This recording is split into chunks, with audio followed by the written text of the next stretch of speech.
So Saturday night here in America was National Police Appreciation Week, which is what this video is about. I do apologize in advance for the lack of clarity in the audio.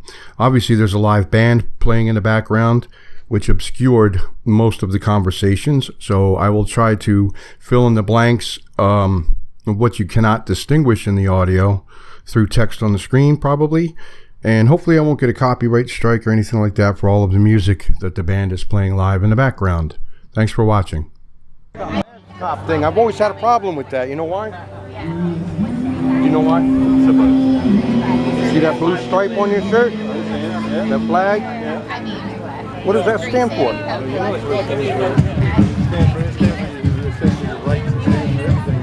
It's the purpose of our corps. If you're a true American, you know the right to be free, the right to say, within your... Well, the thin blue line is there are no good cops, because if there were good cops, we would see more Serpicos. They would be turning in more of the bad cops, and the blue line, the thin blue line, would go away. So they do make a good point. I listen to it. I gotta listen to it, because if I'm going to refute that, or I'm going to try to, I wouldn't say persuade, but if I'm going to try to get somebody else to understand a different perspective, I gotta know their language and their mindset, like why they're feeling that way, or you know what I mean? A lot of people, I think nowadays and stuff like that, you know, if you're honest, you're honest. If you're a law, just because you're a law enforcement officer, you're required and expected to be honest. Doesn't mean you are. Right.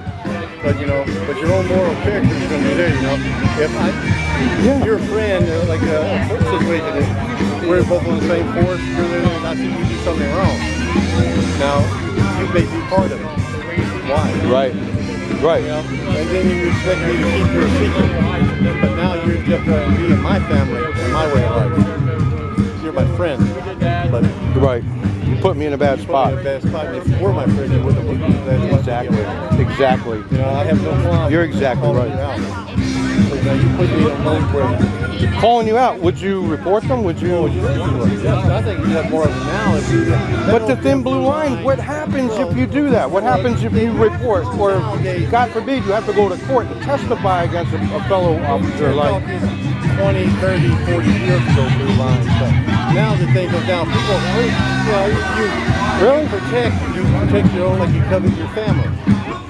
But again, your family is not going to put you in jeopardy where your family or your not supposed to, or your thing is not supposed to. Ethically, then you stand up and say, morally, why would I take you down and everybody else down for something that you've done?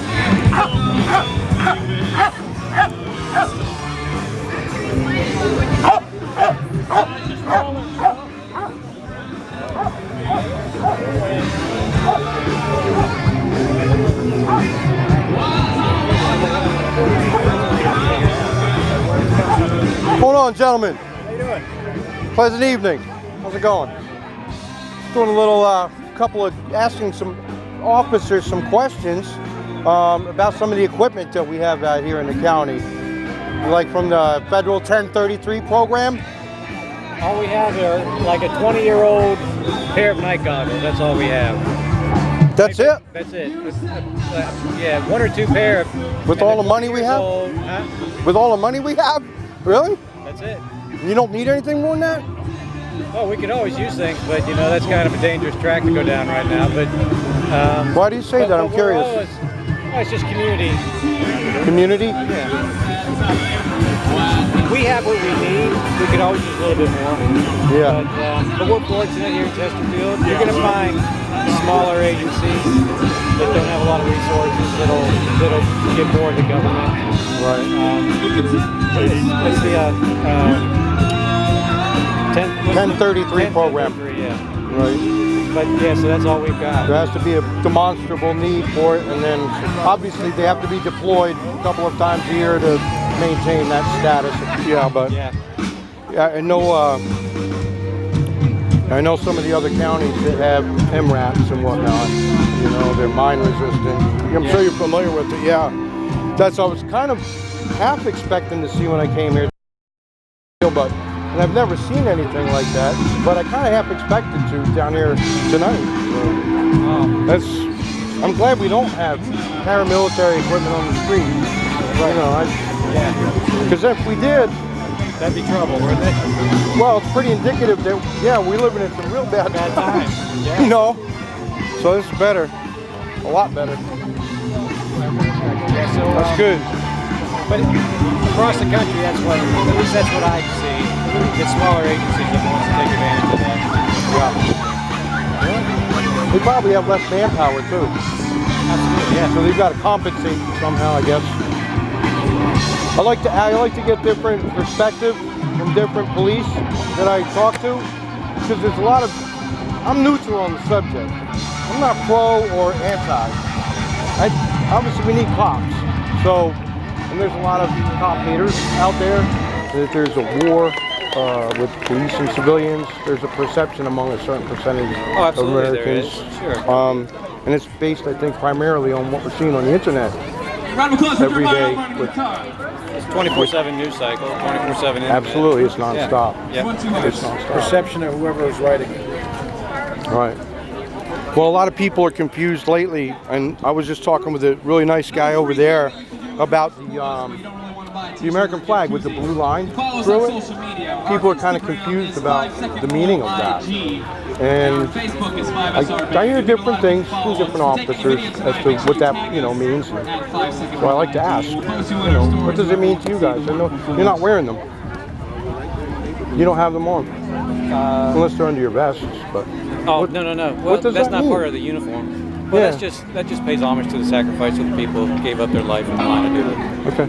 Yeah, that's what it means to me. Right. Exactly. So, but there are people in society that twist that to make it a hate. Like the police are just solidarity with the police and it's police against society, and it's not. Right. The blue line. Well, that I think comes from the Serpico days, doesn't it? Well, with that back in the 60s, early 70s, I guess. Yeah, but so now giving up my age. Now they're taking any of the symbols, whether it's the flag, or I have a bracelet that I wear. Yeah. But to me, it's just honoring those who died. Yeah, that makes sense.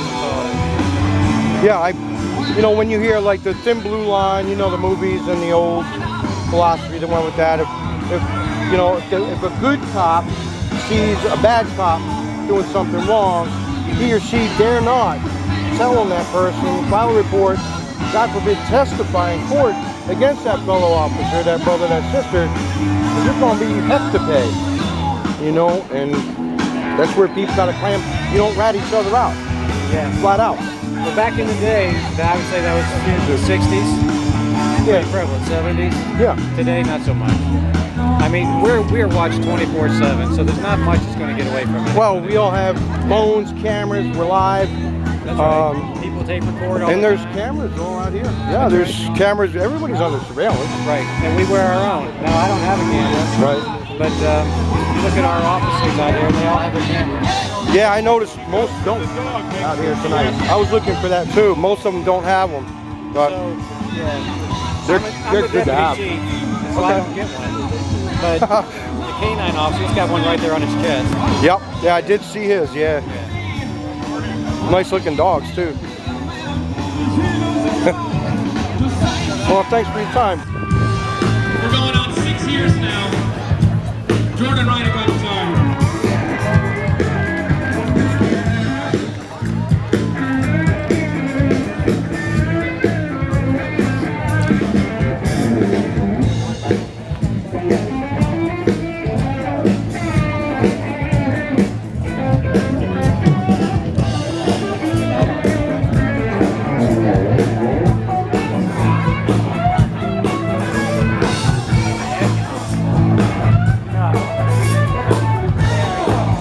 How you doing, sir?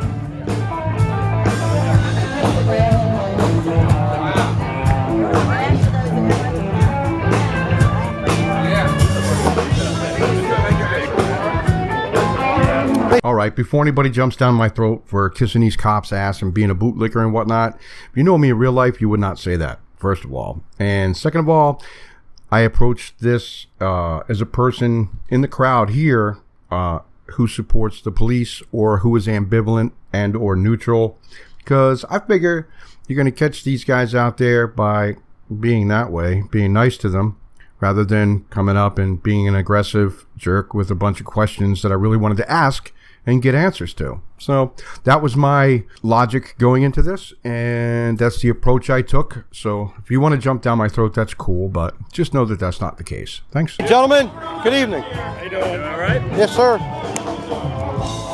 Thanks for your service, guys. Thank you.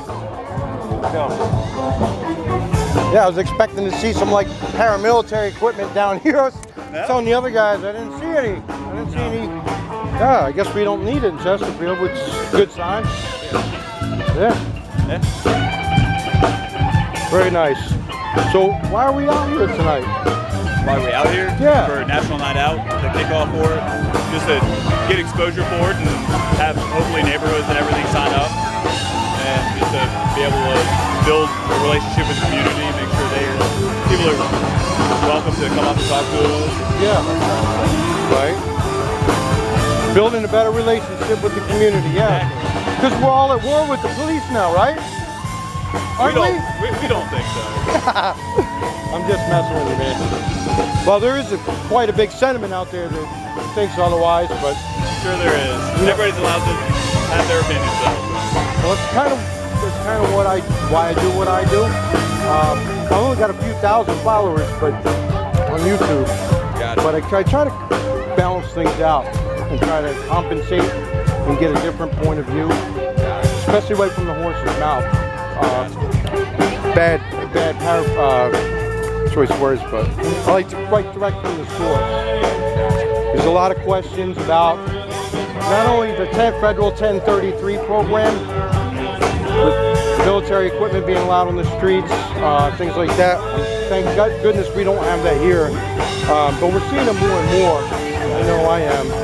And I gotta wonder, like, what's going on. Like, Well, you have a good night. oh, we're done? Yeah, just for now. I gotta talk to my boss. Oh, okay. All right. Well, thanks for your time, Have a sir. good one. Blue Knights.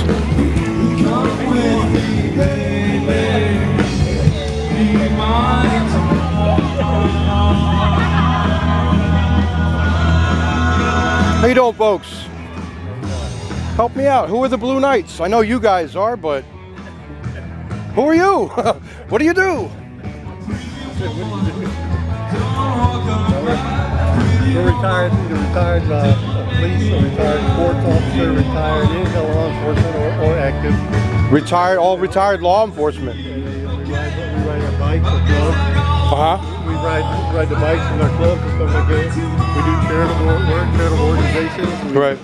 We raise funds for people like that. We ride through.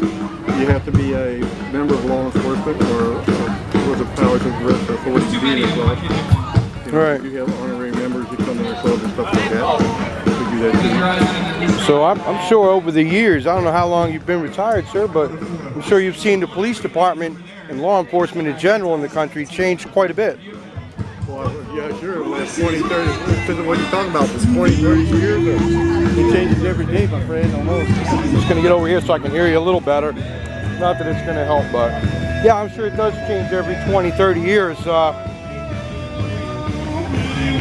just sure when, I don't know how long you've been retired, but I know especially since 9/11, things have become drastically militarized. It's been going on since the 60s, really, the build-up. But how do you feel about that, the militarization of police on our streets? Well, you know, I don't think we've militarized the police yet. I don't think it's military yet. It may go the same guidelines, maybe we're working the same concept. Paramilitary. But it might be a paramilitary organization structure-wise. Right. But we're not military. No. I'm retired military, but I'm not military. So I was just really specifically referring to the MRAPs, some of the other equipment that's used in wartime, you know, in the foreign theater of operations as opposed to a domestic one. Well, yeah, you know, when they had a lot of MRAPs. surplus, yeah. At one time, you know, all that surplus was there, and a lot of things now the cities were buying it because it was really more cheaper than it already built and already stayed, you know, having a piece of equipment that cost taxpayers $1,000 to rebuild. Yeah, to the federal 1033 program. Yeah, it's like you already had the wagon, why want to build a new one? It worked fine. I got it for a third of the cost. I just like to hear people's perspectives on what it's like to have this type of equipment on our streets, you know?